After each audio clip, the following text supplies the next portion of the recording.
তাই কটা ফল পেরে নিয়েছি বাড়ি গিয়ে দেখবার জন্য যে এগুলোর ভিতরে সত্যি সিঁদুর আছে। আর এই যে দেখতে পাচ্ছ বড় বড় ঠাকুরের মূর্তিগুলো, এগুলো এনারাই তৈরি করেন আচার কিনবো বলে। আর এখানে কত রকমারি আচার রয়েছে, দেখে তো পুরো থেকে সমস্ত কিছুই একদম বাঁশের হাতে তৈরি। এই চাবিরিংটা কত কিউট না বলো, খুব সফট। আর আমি না এর পাগুলো নড়া ভালো লাগে, তো আমি একে একে ট্রাই করছিলাম লাগিয়ে লাগিয়ে কোনটা বেশি ভালো লাগছে। হ্যালো বন্ধুগণ, তোমাদের আরও একটা নতুন ব্লগে স্বাগত জানাই। তোমরা এতক্ষণে বুঝেই গেছো যে ভিডিওটা শীতকালের। হ্যাঁ, মকর সংক্রান্তির সময় যে আমাদের এখানে জয়দেব মেলা হয় সেই সময়কারই ভিডিও।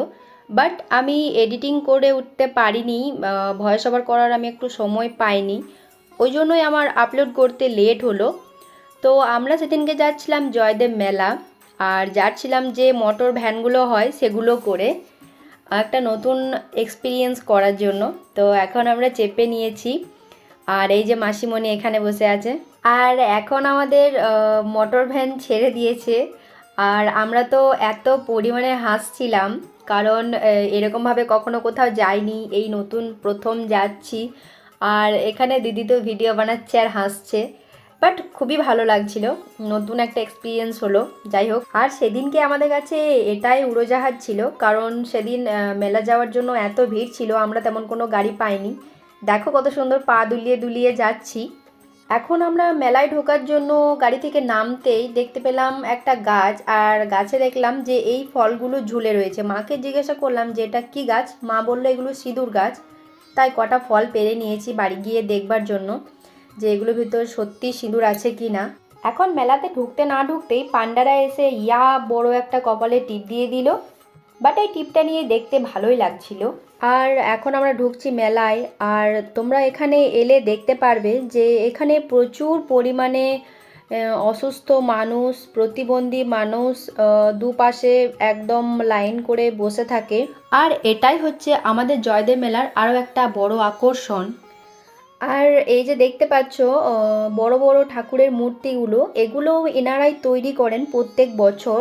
আর আমরা ঠাকুমা দাদুদের মুখে শুনেছি যে জয়দেব মেলা নাকি গরিবের মেলা, এখানে আসার জন্য কোনো পয়সাপাতি দরকার হয় না, কারণ এখানে তোমাকে খাওয়ার খরচা করতে হবে না। এখানে প্রচুর আখড়া থাকে যেগুলো বিভিন্ন জায়গা থেকে আসে, তো ওনারাই দুবেলা খাবার দেন। আর এখন আমরা মেলাতে ঢুকে পড়েছি, আর ঢুকেই খুঁজছিলাম আমাদের গ্রামের যে আখড়াগুলো আছে সেগুলো। আর এখানে আখড়া খুঁজতে গিয়ে রাস্তায় একটু কীর্তনও শুনে নিলাম কোনো একটা আখড়ার ভিতর ঢুকে।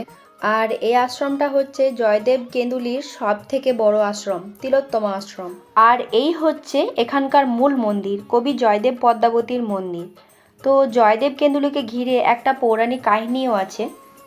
কথিত আছে যে কোনো একদিন কবি জয়দেব গীতগোবিন্দমের একটা শ্লোক লিখতে পারছিলেন না, তখন তিনি তার স্ত্রী পদ্মাবতীকে বললেন যে আমি স্নান সেরে আসি, এসে আমি সম্পূর্ণ করব। তো তখন ভগবান শ্রীকৃষ্ণ স্বয়ং কবি জয়দেবের রূপ ধরে শ্লোকটা সম্পূর্ণ করেছিলেন এবং পদ্মাবতী দেবীর কাছে সেবা গ্রহণ করেছিলেন।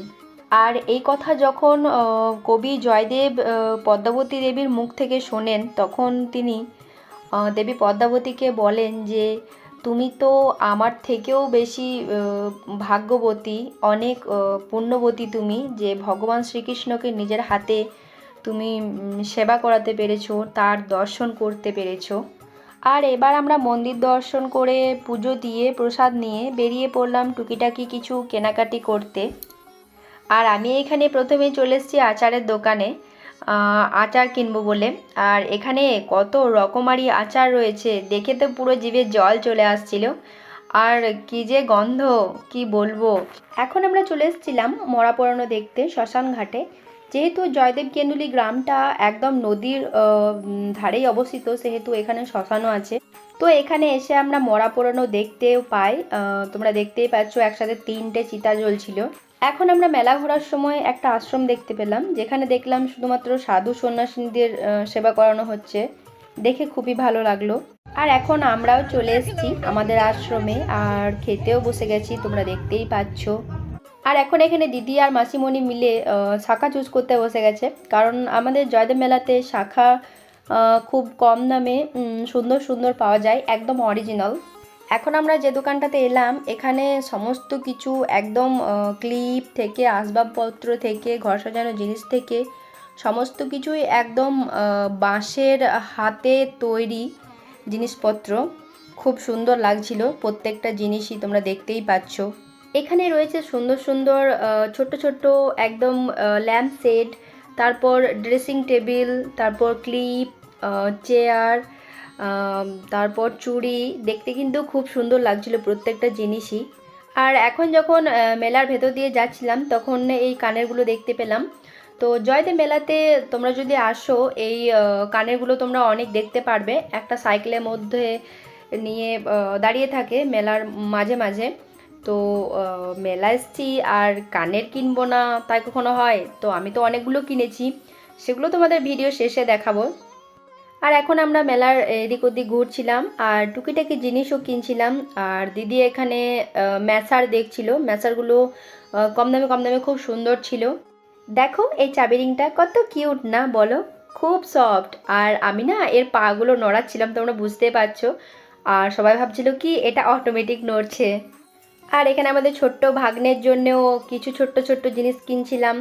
তারপর আমরা এখানে এসে খেয়ে নিলাম আখের রস। জয়দেব মেলা এসছি আর আখের রস খাবো না? আখের রস খাওয়া তো মাস্ট। তো দেখতেই পাচ্ছ কত সুন্দর করে আখের রসটা পিষে তারপর সেটাতে লবণ দিয়ে কত সুন্দর আমাদের দিয়ে দিল একদম। আর হেভি খেতে ছিল কিন্তু, খুব টেস্টি। তো আমরা যখন আখের রস খাচ্ছিলাম তখন মা আর মাসিকে না আমরা হারিয়ে ফেলেছিলাম। তারপর অনেক খোঁজাখুঁজি করার পর দেখি এই দোকানটায় দাঁড়িয়ে রয়েছে। এখানে ছোট্ট ভাগ্নের জন্য মা পুতুল কিনছিল। তারপর আমরা চলে এলাম নিজেদের জন্য কিছু কেনাকাটি করতে। আমার না এই ক্লিপগুলো খুব ভালো লাগে, তো আমি একে একে ট্রাই করছিলাম লাগিয়ে লাগিয়ে কোনটা বেশি ভালো লাগছে। তারপর আমার চুলে আটকে যায় আর এখানে দিদি আমার মাথা থেকে ক্লিপগুলো খুলে দিচ্ছে।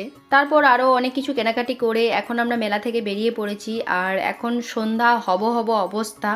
আর আমরা না অনেক কিছু কিনেছিলাম, সেগুলো তোমাদেরকে সব নেক্সট পার্টে দেখাবো। এখন আমরা মেন মেলা থেকে বেরিয়ে একদম যে পুলের ওপর নদীর ধারে মেলাটা পড়ে সেখানে চলে এসেছি। আর এখানে আমরা দেখো ফুচকা খেতেও লেগে গেছি, এখানে আমাকে ভাগ নিয়ে ফুচকা খাইয়ে দিচ্ছে।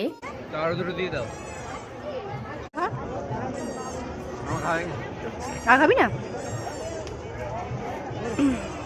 আর এখন দেখতেই পাচ্ছ একদম পুরোপুরি সন্ধ্যা হয়ে গেছে, চারিদিকে লাইট জ্বলছে পুরো মেলা জুড়ে। তো তারপরে আমরা চলে এলাম বাড়ি।